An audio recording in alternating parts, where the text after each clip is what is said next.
हे hi hello guys. कल से 9 तारीख से 11 तारीख तक 9 to 11 CMPL स्टार्ट होने वाला है, contract manufacturing and private level का एग्जीबिटर जो रहता है मुंबई में, हर साल में रहता है। जून में रहता है। इस साल वो ज़रा प्रॉब्लम हुआ था, उसकी वजह से वो जुलाई में पोस्टपोन हो गया। ठीक है। Contract manufacture and private label Mumbai, ऐसा आप गूगल में डालेंगे तो आपको मिल जाएगा। आप में से कोई आ रहा होगा तो मुझे मैसेज कीजिए। इस वीडियो के जो मैसेज बॉक्स रहता है उसमें मैसेज कीजिए। I will connect with you, हम मिल सकते हैं। और कोई प्रॉब्लम होगा या फिर कैसे हो सकता है, कैसे नेटवर्किंग किया जा सकता है, we can talk about it. ठीक है। आज कुछ ज़्यादा काम नहीं हुआ। आज मैं दोपहर कोई 4 बजे ही चला गया, क्योंकि बहुत ही सुबह से सेलर सपोर्ट के साथ इतने झगड़े हो रहे थे। हम 4-5 टिकट हमारे ऑन थे। ठीक है। तो उनके जो सॉल्व करते करते करते सेलर सपोर्ट के एग्जीक्यूटिव को बताते बताते बहुत ही सिर दुखने लगा। ठीक है। तो मैं घर चला गया। ठीक है। फिर बाद में फिर से शाम को अभी आया हूँ मैं वर्कआउट करने। ठीक है। वर्कआउट में काम करने। ठीक है। तो अभी सेलर सपोर्ट के जो टिकट चल रहे हैं वो टाइटल चेंज के बारे में है, लिस्टिंग विजिबिलिटी के बारे में है, लिस्टिंग इनएक्टिवेशन के बारे में है। ठीक है। ये सभी चल रहा है। और अमेज़ॉन ये मैं फ़्लिपकार्ट का बताया, फ़्लिपकार्ट का जो है वो कंप्लायंस रिलेटेड, एक प्रोडक्ट का कंप्लायंस रिलेटेड है, उसके बारे में फंसा हुआ है। आई थिंक ये 1-2 दिनों में ये सभी मैटर चले जाएंगे, अगला मैटर चला आएगा। देखिए, प्रॉब्लम हमेशा चलता ही रहता है। ठीक है। आपके पोर्टल पे, आपके बिजनेस में अगर कोई प्रॉब्लम नहीं आ रहा तो आप you are in bad situation. ठीक है। You are at bad position, I will से।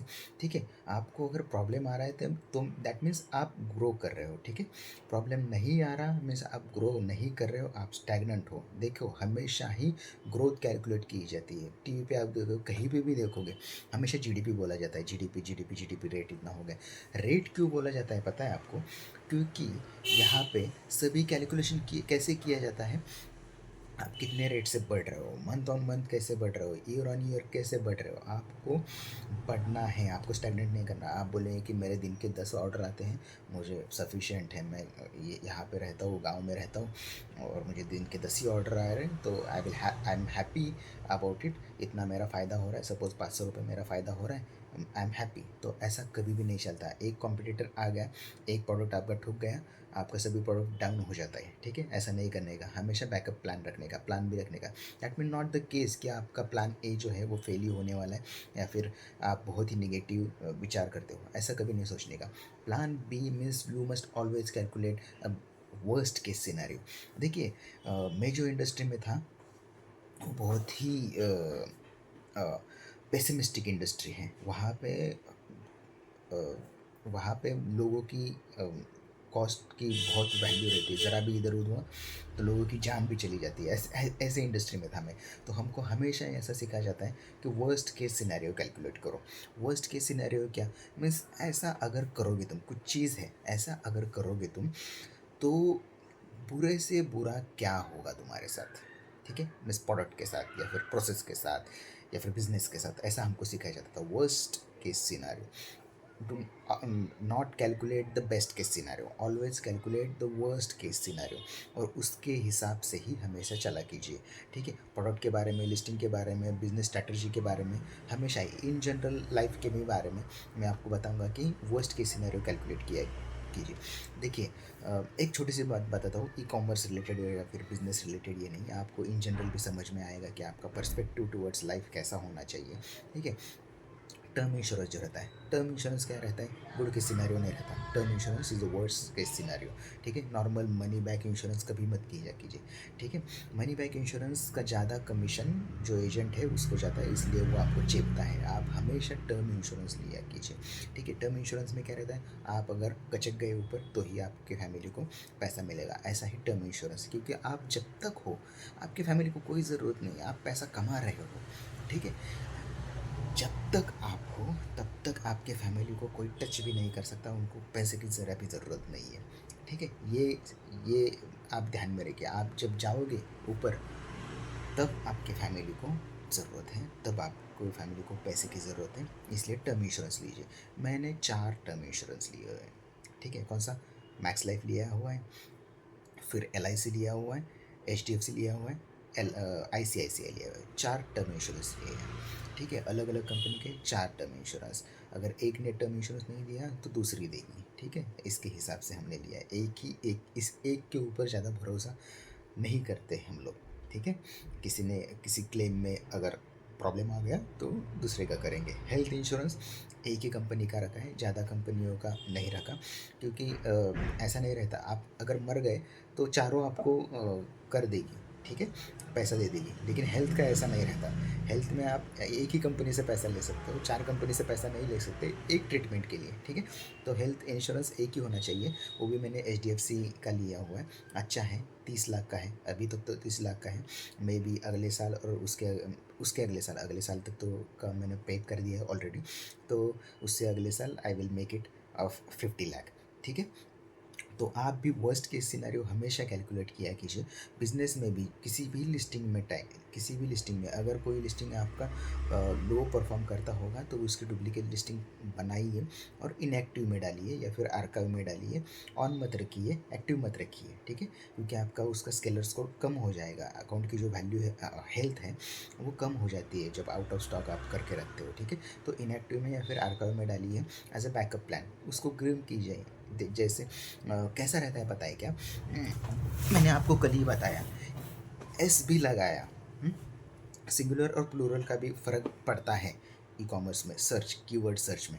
देखिए, आपका जो प्रोडक्ट है वो पहले दो ही कीवर्ड पे आई थिंक सर्च करता, मीन्स रैंक करता है।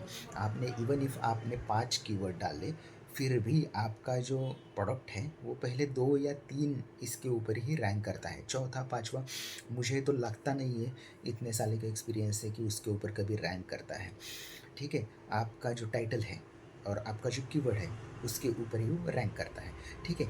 इसलिए ज़्यादा लोग 100 कीवर्ड्स लिखते हैं फ्लिपकार्ट में, लाइन टू लाइन कॉमा डाल के, ठीक है। ऐसा कभी मत कीजिए, 5 ही कीवर्ड लिखने का है आपको, ठीक है, 5 ही कीवर्ड, और वो भी बहुत स्पेसिफिक मीन्स अलग अलग नहीं लिखने के ज़्यादा। आपको एक ही कीवर्ड के ऊपर टारगेट करने का है। एक ही कीवर्ड लिखिए, अलग अलग टाइप से। सपोज फर्नीचर लिखा हुआ है आपने, ठीक है, फर्नीचर, फर्नीचर्स, ठीक है, ऐसा लिखिए, फर्नीचर्स। आप बोलेंगे फर्नीचर पे मैंने कीवर्ड डाला है तो फर्नीचर्स के भी रैंक करेगा। ES ही है खाली, सिंगुलर प्लूरल का फ़र्क है खाली, लेकिन ऐसा नहीं है।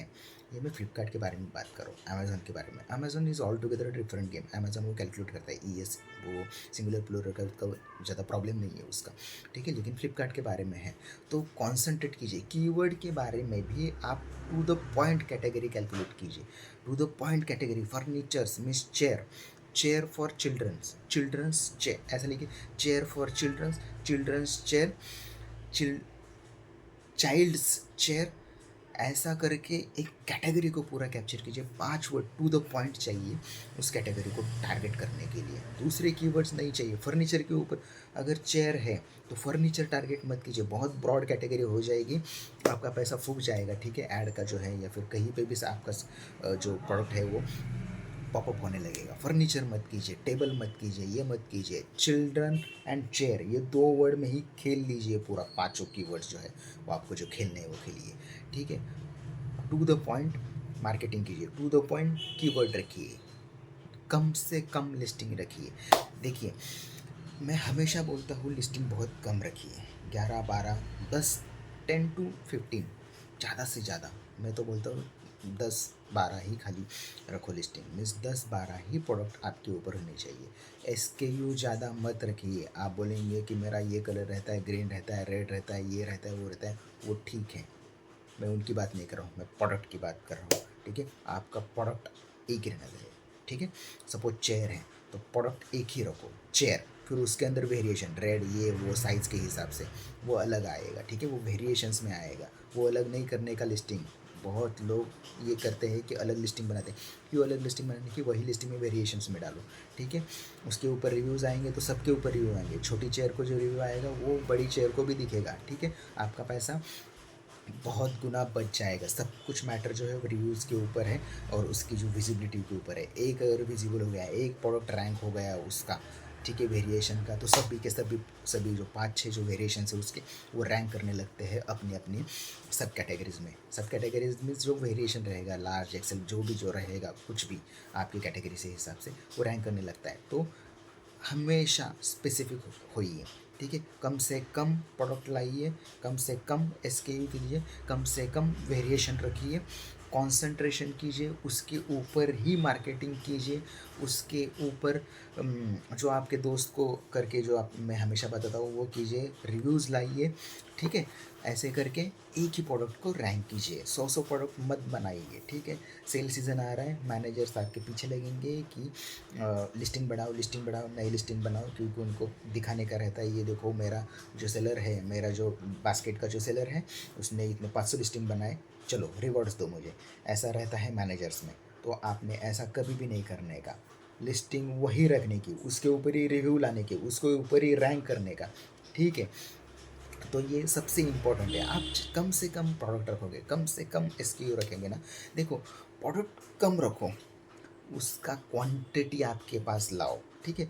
बहुत लोग मुझे पूछते हैं आप इन्वेंट्री मैनेजमेंट कैसे करते हो, इतना बड़ा आपका कंसाइनमेंट रहता है, फ्लिपकार्ट अमेज़न को जाता है, ट्रक ट्रक भर के आपको सामान आता है हर रोज़, बहुत सारे मिस कंसाइनमेंट हमारा इतना बड़ा रहता है कि पूरा ट्रक रहता है, 80 कार्टन्स रहते हैं, 90 कार्टन्स रहते हैं, बड़े बड़े वाले, पूरा फुल हो जाता है, रोड ब्लॉक हो जाते हैं हमारे यहाँ के जब ट्रक आते हैं तब, ठीक है। तो ये कैसे मैनेज करते हैं, तो देखिए हम कुछ भी सॉफ्टवेयर मैनेजमेंट सॉफ्टवेयर का नहीं लेते, ठीक है।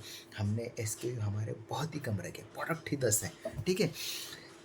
सभी मैन्युअली रखते हैं, सभी हमारे आँख के यहाँ पे रहता है, इतना प्रोडक्ट है हमारा। हमने कितना लाया था, 10,000 लाया था, हमने कितना लाया था, 5,000 लाया था, एक महीने में कितना गया हमारा, 4,000 गया, ठीक है, इतना हमारा बचा है। आप इतने सारे वेरिएशंस लाओगे, इतने सारे प्रोडक्ट लाओगे, तो आपको कुछ भी याद नहीं रहेगा, सब कुछ डेड इन्वेंट्री में चला जाएगा, फंसा रहेगा पैसा, आप लॉस में चले जाओगे, ठीक है। तो ऐसा कभी नहीं करने का, कम प्रोडक्ट रखो, स्केल अप करो, उसके ऊपर मार्केटिंग करो, और एक ही प्रोडक्ट अच्छा बेचो, 10 प्रोडक्ट मत लाओ। एक प्रोडक्ट अगर आप नए हो, मैं आपको ये एडवाइस दूंगा कि एक ही प्रोडक्ट लाओ और उसको ही मारो, उसको ही मार्केटिंग करो, उसको ही ऑप्टिमाइज़ करो, स्केल अप करो, ठीक है। एक के ऊपर ही मारो, ठीक है। आप प्रोडक्ट कैटेगरी में रैंक करने लगोगे, ठीक है।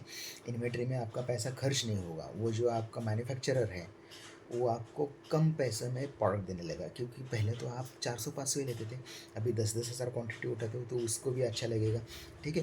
फिर वो भी आपको बल्क में देगा तो पैसा कम करेगा, पर यूनिट कॉस्ट जो रहती है वो आपका कम करेगा।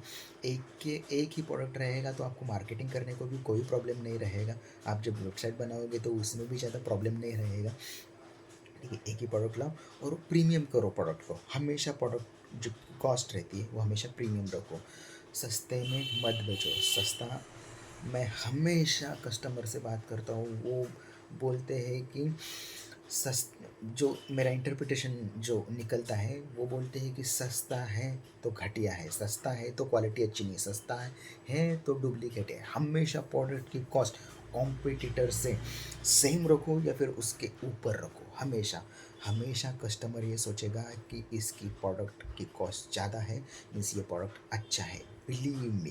बिलीव मी गाइस, मैं इस इंडस्ट्री में, जो ई कॉमर्स की इंडस्ट्री है उसमें 8 साल से हूँ, और उसके अलावा मेरा 13 साल का एक्सपीरियंस है, वो दूसरी दूसरी इंडस्ट्री का है, मैं जो जॉब करता था, लेकिन ई कॉमर्स का मेरा 8 साल का एक्सपीरियंस है। ई कॉमर्स का आपका एक्सपीरियंस क्या बोलता है, महंगा बेचो, प्रीमियम प्रोडक्ट बेचो। देखो कैसा है पता है क्या, आप शूज़ बेच रहे हो, आप सस्ता शूज़ बेचोगे, ठीक है, कौन पहन के जाएगा सस्ता शूज़। टी शर्ट बेचते हो, सपोज ये टी शर्ट बेचते हो, ये 100 रुपये का टी शर्ट है, 200 रुपये का, मुझे तो इतनी शर्म आएगी 200 रुपये का टी शर्ट पहन के जाते हुए, मैं किसी को भी नहीं बताऊँगा कि ये 200 रुपये का है, कौन सा ब्रांड है, और आप भी लो। यही चीज़ अगर 800 में या फिर 1000 में बिकेगा, ठीक है, प्रोडक्ट मेरा ये 1000 रुपये का टी शर्ट है, तो मैं 20 लोगों को जाके बताऊंगा, देखो ये टी शर्ट है, ये ब्रांड है, पता है क्या, ये नया ब्रांड है, इंटरनेट पे बहुत सेंसेशन है, शार्क टैंक इंडिया में आया था, ये आया था, वो आया था, इधर इसकी वेबसाइट है, ये बहुत ही बड़ा ब्रांड है, इसका देखो, ये डिज़ाइन देखो, ये क्वालिटी देखो शर्ट की, इसके ऊपर स्टेन ही नहीं लगता, मैं खुद मार्क मिस कस्टमर है वो खुद मार्केटिंग करता है। जब आप अ, जो कॉस्टली प्रोडक्ट है उसको बेचते हो, उसको लगता है कि ये बहुत क्वालिटी का प्रोडक्ट है, उसकी रेपुटेशन बढ़ती है, उसकी जो इज्जत है वो बढ़ती है महंगा प्रोडक्ट पहनने से, महंगा महंगा प्रोडक्ट यूज़ करने से। तो इसलिए हमेशा महंगा प्रोडक्ट से सेल करो आप, ठीक है। और दूसरी दूसरी बात कि अ, जो आपका जो इन्वेंट्री है और जो एसकेयूज़ हैं वो कैसे मैनेज करने का मैंने आपको बताया। जो सीएमपीएल है, जो कल से जो स्टार्ट होने वाला है वो भी मैंने आपको बताया। ऐसी चीज़ें अगर आपको चाहिए इन डेप्थ एनालिसिस, या फिर एक्चुअली ई कॉमर्स में क्या करते हैं। देखो जो फेक गुरुज रहते हैं ई कॉमर्स के, वो यहाँ पे 1-2 साल आए हुए हैं, वो भी मीशो के ऐसे ऊपर, मीशो के साइट के ऊपर सेल करने वाले, उनका क्या प्रॉफिट होता होगा उनको ही पता है।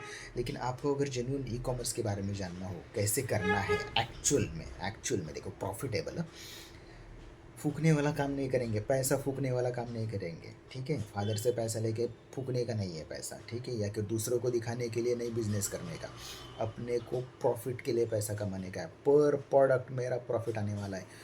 ऐसा कभी भी नहीं सोचने का मैं कि अभी मैं पैसा बर्न करूँगा, अभी मैं एडवर्टाइज़ करूँगा, अभी मैं मार्केटिंग करूँगा, अभी मैं कस्टमर ग्रैब करूँगा, ऐसा कभी भी नहीं सोचने का और बाद में मैं प्रॉफिट कमाऊँगा। This is the wrong strategy. पहले दिन से आपका प्रोडक्ट प्रॉफिटेबल होना चाहिए, पहला जो प्रोडक्ट बिक रहा है, ठीक है। आप बोलेंगे कि कैसा होगा, मार्केटिंग नहीं करेंगे तो, रिव्यू नहीं लाएंगे तो, ठीक है, उसके भी स्ट्रैटेजीज रहते हैं। जैसे ही मेरा व्यूवरशिप जैसे बढ़ेगा, मैं वो स्ट्रैटेजी रिवील करते जाऊँगा कि कैसे क्या रहता है, ठीक है। तो स्लो स्टार्ट मीन्स कम से स्टार्ट कीजिए, बाद में आप एक्सपांड कर सकते हो, ठीक है। ऐसी ही चीज़ों के बारे में आपको अगर जानकारी चाहिए तो मेरा चैनल लाइक कीजिए, शेयर कीजिए, सब्सक्राइब कीजिए। अभी रिसेंटली मेरा चैनल मैंने स्टार्ट किया हुआ है, सब्सक्राइबर बहुत कम है, इसलिए जो मेरा रीच है वो बहुत कम है। जैसे ही रीच बढ़ेगा, मैं जो आपके जो लाइव जैसे रहते हैं सेशन वो भी लूँगा, लाइव आपके जो कमेंट्स रहते हैं या फिर क्वेश्चंस रहते हैं वो भी लूँगा, ठीक है। थैंक यू गाइज़, सुबह मिलते हैं।